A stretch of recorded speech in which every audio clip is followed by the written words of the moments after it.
Today we start our second half of our journey through the Henry Ford Museum. Here is a map of Greenfield Village.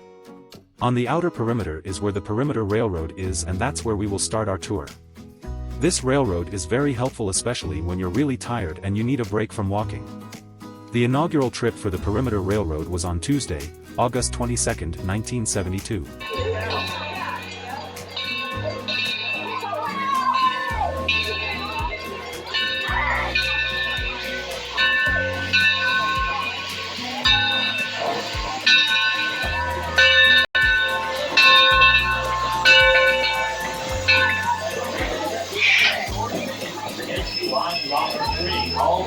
Until you hear the whistle. Waving down whistle, everybody. The picket fence is Thomas Edison's Menlo Park Complex, where Edison and his staff of scientists and engineers developed the very first practical incandescent light bulb.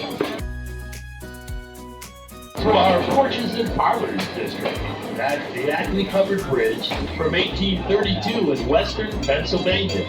Just beyond the bridge is our next stop today, that's Susquehanna Station.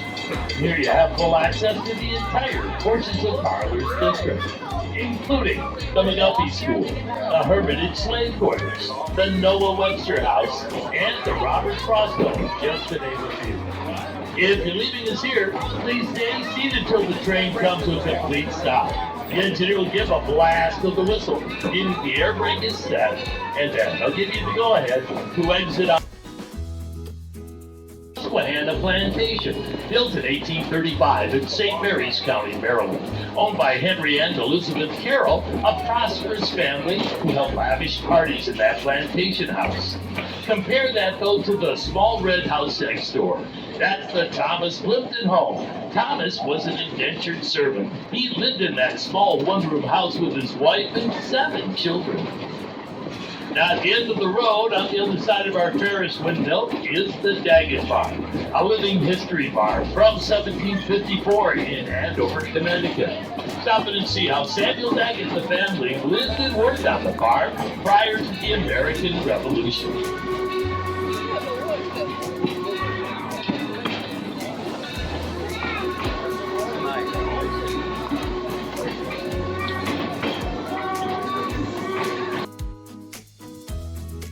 Horse paddock down here at Hawthorne Glade. When our horses need a day off, this is where we bring them.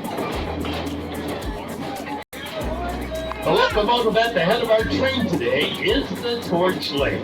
It's a coal-fired steam engine built with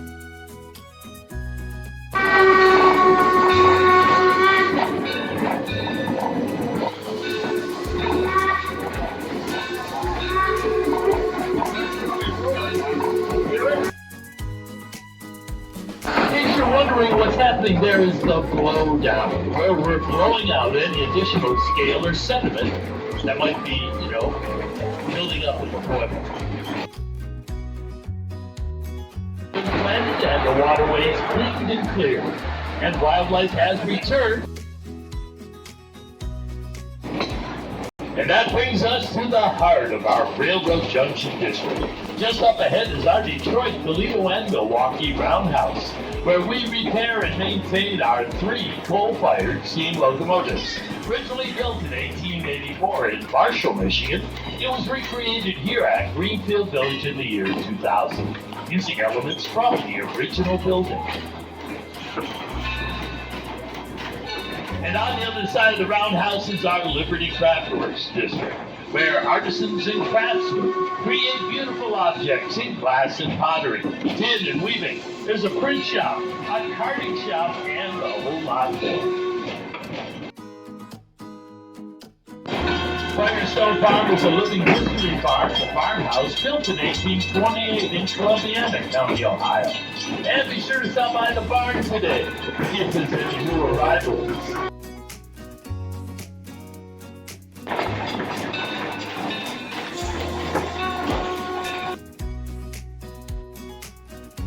The Stover Wind Engine Company, one of several companies that used the Stover name, manufactured windmills for a brief period around the late 1870s.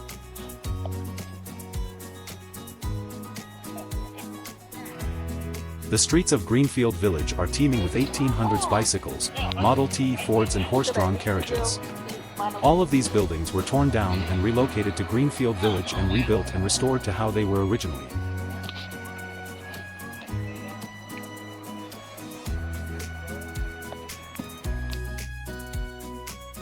On the back.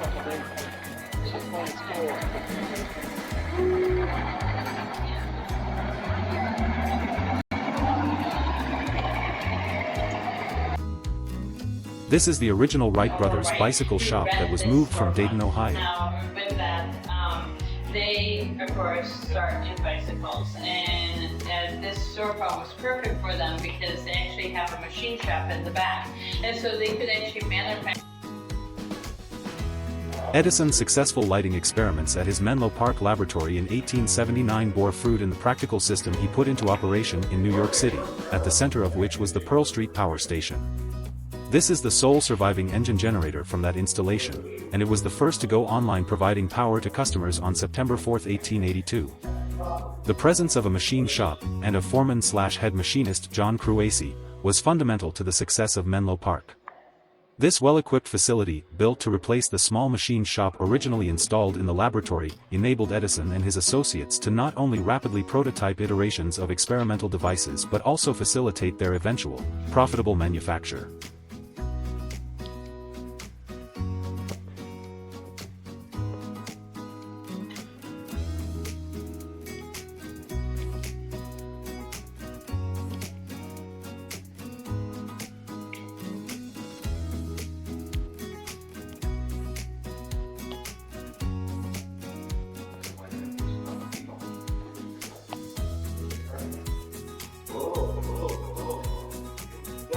Testing.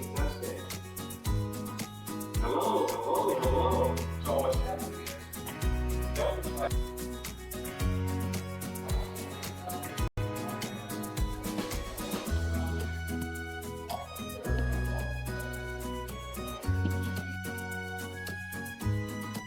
Sir John Bennett's clock, watch and jewelry store in London, England originally stood 5 stories. Mr. Ford was especially attracted to the Gog and Magog figures, who strike the clock. Henry Ford, a watch enthusiast, purchased the building for his historical village in 1928. Village architect Edward Cutler reassembled the structure in a 2-story scale, making it compatible with other buildings in the village. Yeah.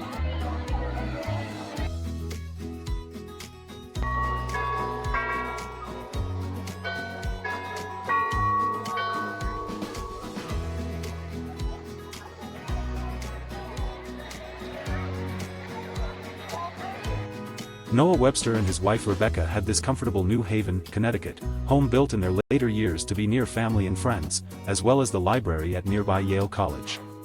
While living in this house, Webster published his famous American Dictionary of the English Language in 1828. His dictionary aimed to capture distinctively American words and spellings for the first time.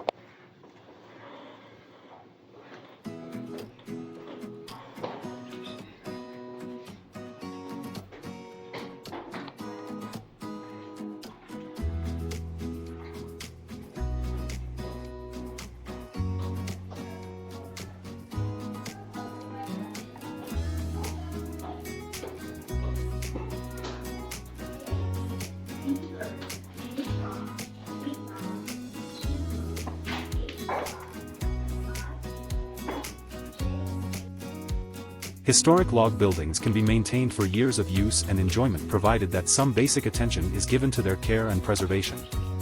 The conservation staff at the Henry Ford Museum and Greenfield Village have compiled the information in this fact sheet to assist in helping individuals to care for their log buildings.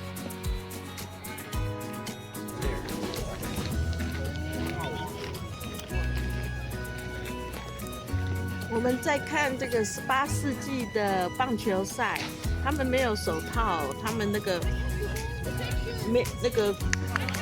球棒是原来的木头棒子。They were back at Henry Ford's Greenfield Village to watch a baseball game with rules from 1867. In these rules, they have 3 that are very important. 1, you must not wear a glove. 2, you must not cuss. And 3, you cannot spit. All will get you ejected. In the back, you see the Torch Lake steam engine going past and the passengers waving hello.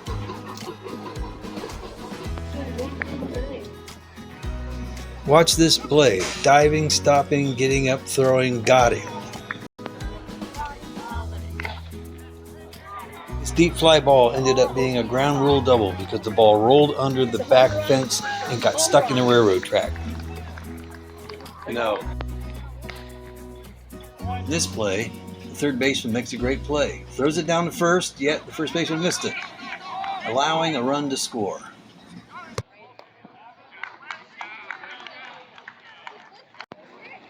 Bottom of the ninth, 2 outs, pop up to first, and the game is over and the Lottie-Daws win. At the end of each game in 1867, the team captain that gives a speech thanking all the fans, the opposition, the umpires for calling a good game. And then he receives the game ball for winning. I've done this voiceover for my friends by request. I think it worked out okay today. If you like, please remember to like and subscribe to the channel. And once again, thank you all for watching.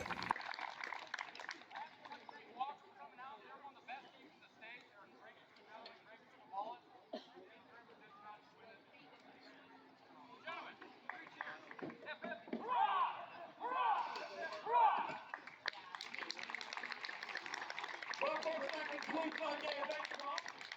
We would like to offer the young ones the chance to come down and run the bases once our two opposing clubs have had the chance to congratulate each other. But if the youngsters would like to come down and score a run or two for the Lottie-Daws, we would welcome that. We hope to see you again, including tomorrow. And tomorrow there will be the return of 1867.